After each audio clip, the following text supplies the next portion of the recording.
But right now we have Peter Guare on the show, and he has a place in Glenville. It's the HyPerformance Center for Advanced Anti-Aging. Did I get it right? Human HyPerformance. Oh, I mean. Okay, tell us about what you do. Well, you don't do, primates. No, that's true.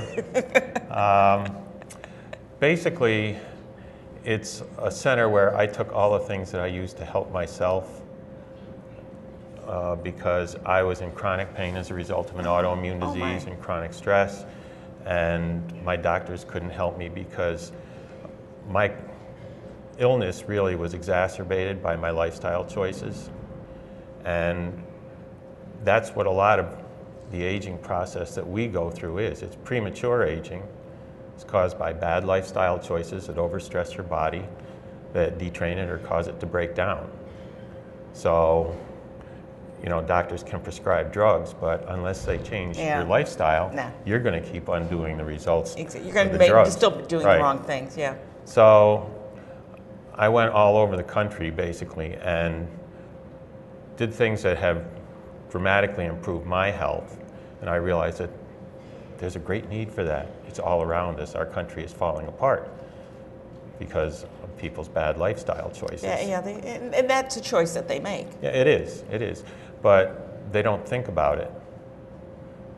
And they think it feels good, so they don't. Right, exactly. Get a couple Whoppers there or something. Yeah, or sit around for a long time and so on. And that's the way I was until my pain was enough to make me change. So I'd like to talk about one of the things that I do.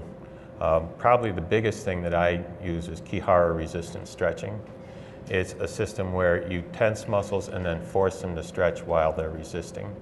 Probably the most visible proponent of this was Dara Torres. If we could have the first slide up. Okay. The photo? Yep, she was. There it is.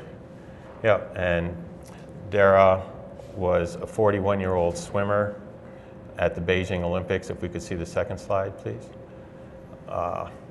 She had just won 3 silver medals at 41 years old. Wow. Broke the But that's American not record. old, But it is in competitive Olympic athletics.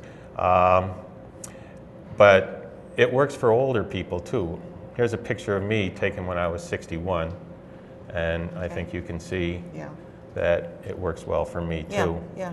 So I'd like to demonstrate some things and then tell you what happens. Because we want people to think about improving their health, and if we can get it kind of our aging going down, the old movie, Back to the Future. What we're going to do is kind of go back a little bit, right? Our little time machine here. We're going to go ahead to the past. Okay, going ahead to the past. Okay. And he's going to show us a little bit. Let me get that. Here's one of the few poses I teach.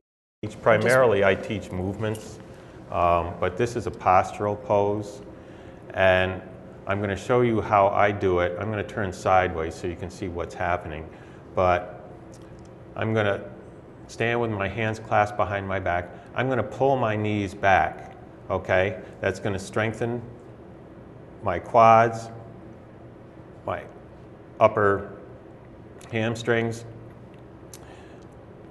I'm going to use my glutes to push my hips forward. That's going to strengthen the glutes, and it's going to stretch out my hip flexors.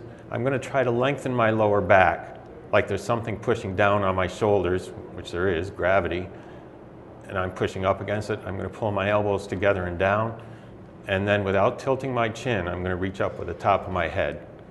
Okay, knees back, hips forward, lengthen the lower back, elbows together and down, reach up with the top of the head. Now, if you do this, cycle through that 3 times, and then just stop, release the tension, but stand in the same way, and you'll feel your posture has now been realigned.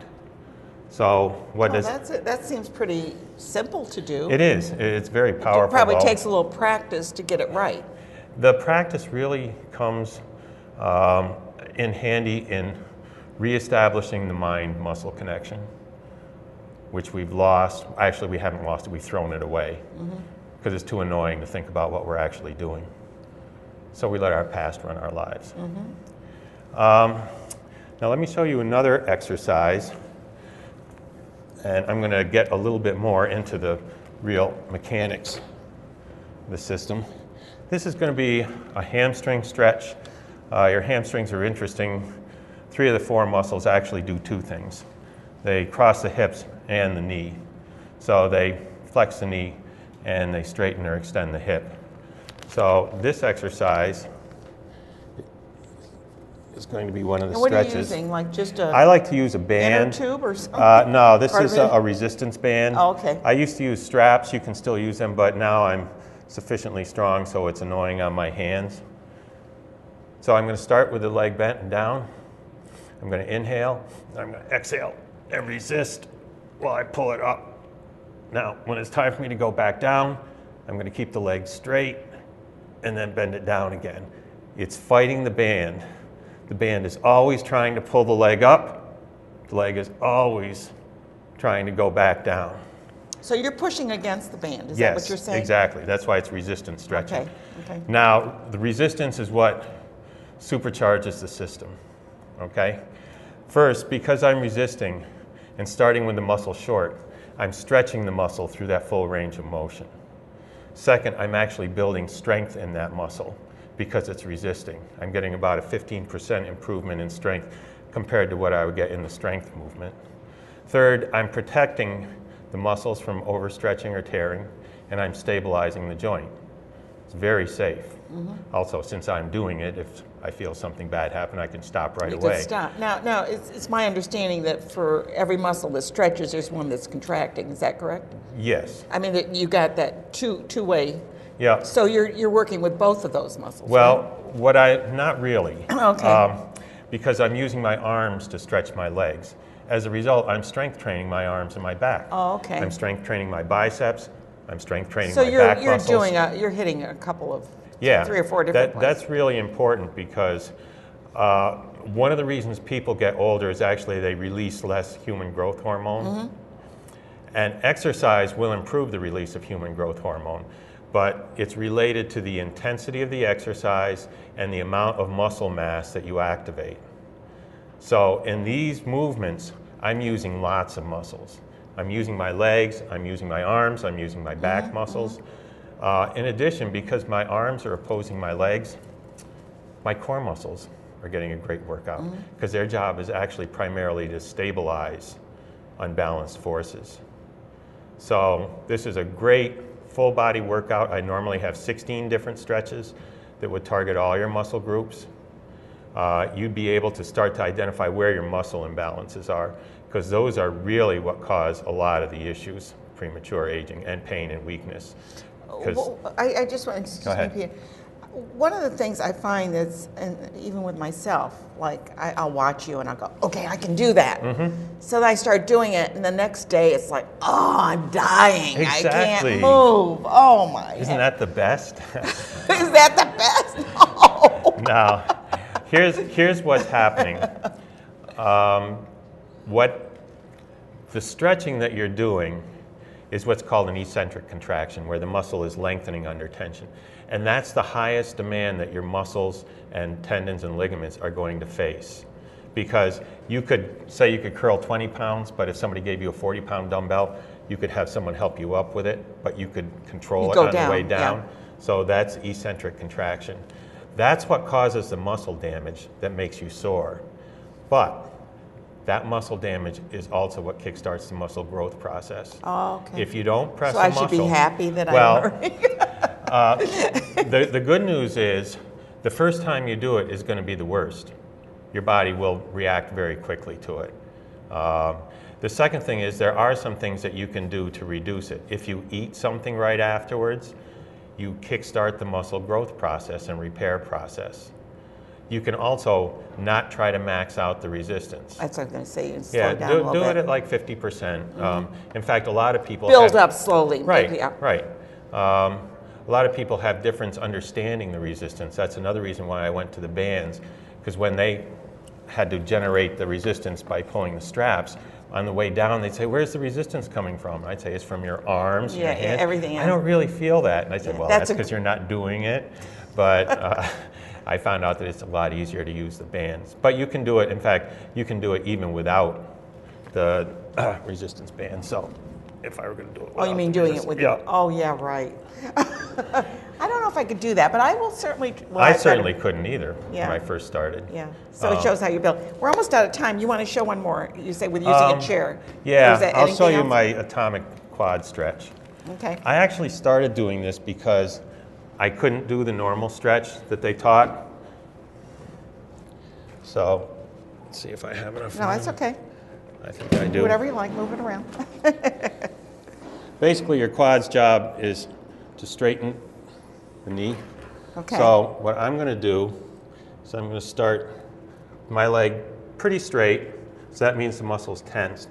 And then I'm going to lean back and down. So I'm stretching the quad. I'm trying to load this muscle as much as possible. In fact, there, you can see now that almost all my weight is over my back leg. When it's time to come up, I'm going to push myself up as much as possible. Oh, I see. You got your leg up. Okay. I'm trying to watch what you're doing. But you don't have to do it this way, and you probably won't the first time. So basically, the first time, you do it like this. Okay, you're not moving your hips back so far. That's the goal, but not the first time. You'll go into the range that you feel good. You'll support yourself as much as you have to. I ask you not to lean over like this because that's putting more tension in your hip flexors. So if I could see the last picture. The last photo, Yep. that's that one? Yep. And that's one of my clients, and she's been coming for years. She says her knees are much better. In fact, her chiropractor said, you don't have to come here anymore, because chiropractors can realign you, but unless... They can't do anything with the muscles. Right. Yeah. Well, some do. Yeah. The good ones do. But you got misaligned by your muscles primarily, probably. Okay, Peter. Thanks so much. Thank we you. hope that we've stimulated your interest in getting healthier. And of course, you can probably always give Peter a call at his center to try to find out more about what he does and whether any of that would help you, which I'm sure anything would help if you get your body back in shape, right? Yep. Stay young. Get younger. Yeah, it's your choice. My choice. It is. Good. You got me going. Good. Good. Thank you. Thanks, Peter Guare from the Human HyPerformance Center for Advanced Anti-Aging. Yep. Woo! I guess the good. mind's still good. It's Schenectady today in and around the capital region.